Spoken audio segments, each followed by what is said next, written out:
Washington President Obama ordered his advisors last August to produce a secret report on unrest in the Arab world, which concluded that without sweeping political changes, countries from Bahrain to Yemen were ripe for popular revolt, administration officials said Wednesday.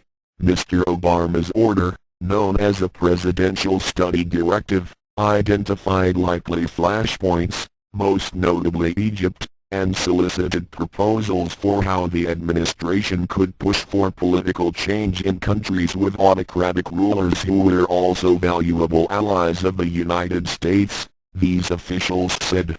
The 18-page classified report, they said, grapples with a problem that has bedeviled the White House's approach toward Egypt and other countries in recent days: how to balance American strategic interests and the desire to avert broader instability against the democratic demands of the protesters. Administration officials did not say how the report related to intelligence analysis of the Middle East, which the director of the Central Intelligence Agency, Leonie Panetta, acknowledged in testimony before Congress, needed to better identify triggers for uprisings in countries like Egypt. Officials said Mr. Obama's support for the crowds in Tahrir Square in Cairo, even if it followed some mixed signals by his administration, reflected his belief that there was a greater risk in not pushing for changes because Arab leaders would have to resort to ever more brutal methods to keep the lid on dissent. There's no question Egypt was very much on the mind of the president, said a senior official who helped draft the report and who spoke on condition of anonymity to discuss its findings. You had all the unknowns created by Egypt's succession picture, and Egypt is the anchor of the region. At the time, officials said, President Hosni Mubarak appeared to be either digging in or grooming his son, Gamal, to succeed him.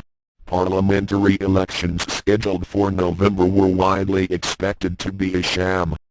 Egyptian police were jailing bloggers, and Mohammed El-Baradei, the former chief of the International Atomic Energy Agency, had returned home to lead a nascent opposition movement. In Yemen, too, officials said Mr. Obama worried that the administration's intense focus on counter-terrorism operations against al-Qaeda was ignoring a budding political crisis, as angry young people rebelled against President Ali Abdullah Saleh, an autocratic leader of the same vintage as Mr. Mubarak. Whether it was Yemen or other countries in the region, you saw a set of trends: a big youth population, threadbare education systems, stagnant economies, and new social network technologies like Facebook and Twitter that was a real prescription for trouble, another official said. The White House held weekly meetings with experts from the State Department, the CIA and other agencies. The process was led by Dennis D. Russ, the president's senior advisor on the Middle East, Samantha Power, a senior director at the National Security Council who handles human rights issues, and Gail Smith, a senior director responsible for global development. The administration kept the project secret, officials said, because it worried that if word leaked out, Arab allies would pressure the White House, something that happened in the days after protests convulsed Cairo. Indeed, except for Egypt, the officials refused to discuss countries in detail. The report singles out for close scrutiny, which an official said ran the gamut: one that is trying to move toward change, another that has resisted any change, and two with deep strategic ties to the United States as well as religious tensions. Those characteristics would suggest Jordan, Egypt, Bahrain and Yemen.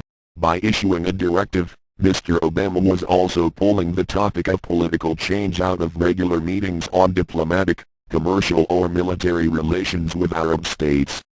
In those meetings, one official said, the strategic interests loom so large that it is almost impossible to discuss reform efforts.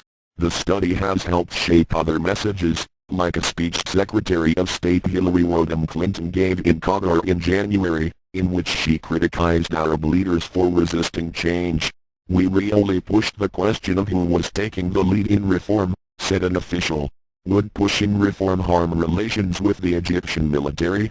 Doesn't the military have an interest in reform?